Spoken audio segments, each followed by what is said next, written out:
Hi and hello ladies and gentlemen. இது என்னென்னா, once வந்து சம்பாதிக்க ஆரம்பிச்சிட்டோன்னா நம்ம வந்து நமக்கு பிடிச்சது வாங்குவோம். விட் பி லைக் ரொம்ப நாளாக வந்து ஒரு விஷயத்த ஆசையாக வந்து வாங்கணுன்னு இருக்கும். எனக்குலாம் வந்து எப்படின்னா, இந்த பீன் பேக்குன்னு ஒரு விஷயம் இருக்குது. அந்த பீன் பேக் வந்து என்னென்னா, நான் இது வரைக்கும் உட்காந்ததே இல்லை லைஃப்பில். உட்காந்துருக்குன்னு நினைக்கிறேன், பட் ஆனால் எனக்கு ஐடியா இல்லை. ஸோ எனக்கு என்ன ஆசைன்னா வந்து பீன் பேக் ஒன்று வாங்கி அது வந்து என் ரூமில் வச்சுக்கணும். அப்புறமா வந்து மொட்டை மாடி இருக்குது. ஸோ மொட்டை மாடியில் வந்து ஒரு சின்ன சேர், ஒரு அப்படியே சாஞ்சிக்கிற மாதிரி ஒரு சேர், அப்படியே லைக் வானத்தை பார்க்குற மாதிரி ஒரு சேர் இருந்தால் போதுன்றது வந்து என்னுடைய மொத்த ஆசையாகவே இருந்தது. இது இது ஆக்சுவலி ஒரு ரொம்ப சின்ன ஆசை. ஒரு பீன் பேக்கும் ஒரு சாஞ்சிக்கிற மாதிரி ஒரு சேர் வானத்தை பார்க்கறதுக்காக அப்படின்றது ஒரு ரொம்ப சின்ன ஆசை என்னை பொறுத்த வரைக்கும். கிட்டத்தட்ட ஒரு 6 மாதமாக வேலை பார்க்குறேன். கிட்டத்தட்ட ஒரு 60,000 ரூபாய் சம்பாதிச்சிட்டேன். ஒரு பீன் பேக் வாங்க முடியல, லைக் அந்த ஒரு சேர் என்னால் வாங்க முடியல. என் காசு தானே அது, ஏன் என்னால் செலவு பண்ண முடியல அப்படின்றதே எனக்கு புரியலை. ஆனால் இது வரைக்கும் ஒரு நாள் கூட நான் எனக்காக வந்து எதுவுமே வாங்கினதில்லை. எனக்கு அது வந்து எப்படி சொல்கிறதே தெரியல, எனக்கு புரியலை. எப்படி இது பாசிபிள் ஆகுது? என்னால் எப்படி வந்து என் காசு என்னால் செலவு பண்ண முடியல, எப்படி என் காசு வந்து காணாமல் போகுதுன்னே எனக்கு தெரியல. ஆஸ் அக்கௌண்டன்ட் எனக்கு அது ரொம்ப ஷாக்கிங்காக இருந்தது. கணக்கு போட்டு பார்த்தா 2,000 ரூபாய் ட்ராவலிங்க்கு போகுது எனக்கு செலவு.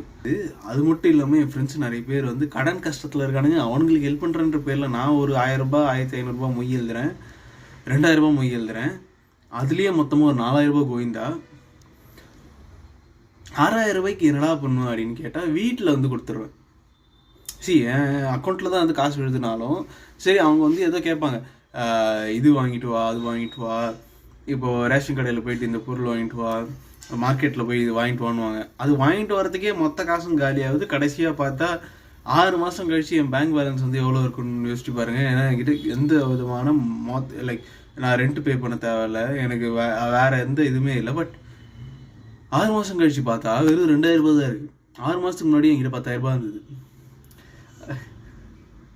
அது இது எந்த மாதிரியான ஒரு உலகம்னே எனக்கு புரிஞ்சிக்கவே முடியல என்னால். ஏன்னா இவ்வளோ கஷ்டப்பட்டு, இவ்வளோ வேலை பார்த்து, இவ்வளோ ரத்தம் சிந்தி, வேர்வை சிந்தி, உடம்ப வந்து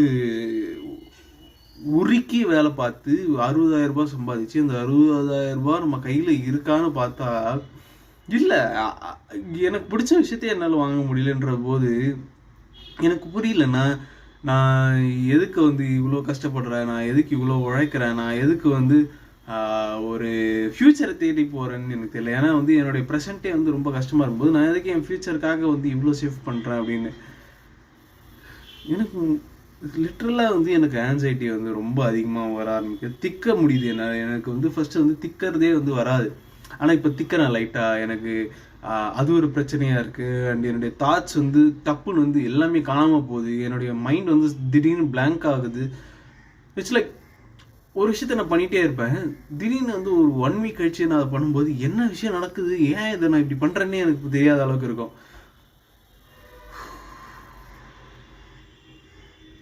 ஸோ இந்த மாதிரியான ஒரு விசித்திரமான ஒரு குழப்பமான ஒரு நிலையில் வந்து நான் இருக்கிறதுனால, நான் ஏன் ஒரு விஷயத்த பண்ணுறதுன்றதே எனக்கு வந்து அந்த பதில் இல்லாததுனால நான் ஏன் இதை பண்ணுறேன்னு எனக்கு புரிய மாட்டேங்குது. இப்போது ஒரு விஷயம் எனக்கு ஆசையாக இருக்குன்னா அதை வாங்கிறதுக்காக தான் நான் வேலை பார்க்குறேன். அதை வாங்கிறதுக்காக தான் நான் வந்து அதை செலவு பண்ண போகிறேன். As accountant I could find out where my money is going. Yes, எனக்கு பணம் எங்கே போகுது எனக்கு தெரியுது, எல்லாம் ஓகே. வேலைக்கு போகும்போது தான் கஷ்டம் தெரியும் அப்படின்வாங்க. வேலைக்கு போய் ஒரு மயிரும் புரியலை. நான் எதுக்கு இவ்வளோ கஷ்டப்படணும்? நான் கேட்டேனே, இல்லை நான் கேட்குறேன். ஸ்லோவாக போகிறேன், எல்லாம் பண்ணுறேன், எல்லாமே பண்ணி உடம்பு உருகி போதே தவிர ஒரு முன்னேற்றமும் இல்லாமல் கஷ்டப்பட்டுட்ருக்கேனே தவிர என்ன பண்ணுறேனே தெரியாமல் இருக்கேன். என்ன பண்ணுறது? கம்பெனி வேறு கம்பெனிக்கு போகலாம், அங்கே வந்து 20,000 ரூபா தான் கொடுக்குறான் மொத்தமாகவே. அப்போனா கையில் ஒரு 18,000 ரூபா 17,000 ரூபா வருதுன்னா சென்னையில் அதை வச்சு வாழ முடியுமானே டவுட்டு. போகிறேன், அதான் நல்ல கம்பெனி அப்படின்னு சொல்லிட்டு நான் சொல்கிறேன். வேறு கம்பெனி பார்க்கலாம், இங்கேயே லோக்கலில் பார்க்கலான்றாங்க. எனக்கு முடியலை, டயர்டாக இருக்குது. ஃபஸ்ட்டு எங்கே தான் ஜாயின் பண்ணி விட்டாங்க இந்த கம்பெனியில். கம்பெனி நல்லா இருக்குது, அக்கௌண்ட்ஸ் பிடிச்சிருக்கு, டயர்டாக இருக்குது. ரெஸ்ட் எடுக்கலான்னா காலங்காலத்தில் எழுந்து ஏன் இதை பண்ணல அதை பண்ணலான்னு அவங்க இவ்வளோ நாள் ஒரு விஷயமா வாழ்ந்துட்டாங்க, என்னால் அப்படி வாழ முடியாதுன்னா புரிய மாட்டேங்குது.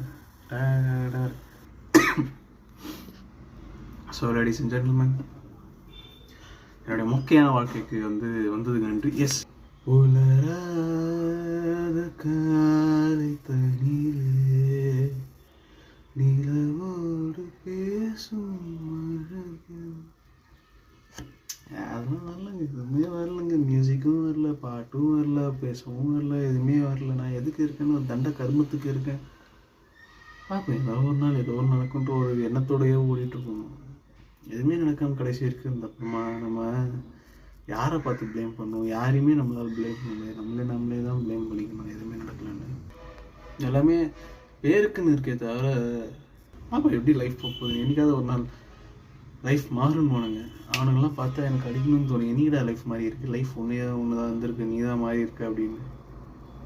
ஸோ பார்ப்போம், என்னைக்காவது ஒரு நாள் நானும் மாறுவேனா, கடைசிக்கு இப்படியே இருப்பேனா, இப்படியே இருந்து என்ன பண்ண போகிறோம்? ஒன்றும் பண்ண போகிறதில்ல. லைஃப் மாதிரி என்ன பண்ண போகிறோம்? ஒன்றும் பண்ண போகிறதில்ல. ஊர் மாறும், மக்கள் மாறுவாங்க, நம்ம மாறுவோமா தெரில, பார்ப்போம். ஏதோ ஒரு மாற்றம் வந்துகிட்டே இருக்கும். அந்த மாற்றம் நிலையாகவும் இருக்காது. நிலையான மாற்றம் எப்பவுமே இருக்காது. மாற்றம் ஒன்று மாறாதுமானுங்க. எல்லாம் ஒன்று தான், விடுங்க. லைஃப் இருக்க வரைக்கும் என்ஜாய் பண்ணுங்கள். கையில் காசு இருக்குன்னா செலவு பண்ணுங்கள். கொஞ்சோண்டு, ரொம்ப செலவு பண்ணாதீங்க, ரொம்ப கம்மியாகவும் செலவு பண்ணாதீங்க.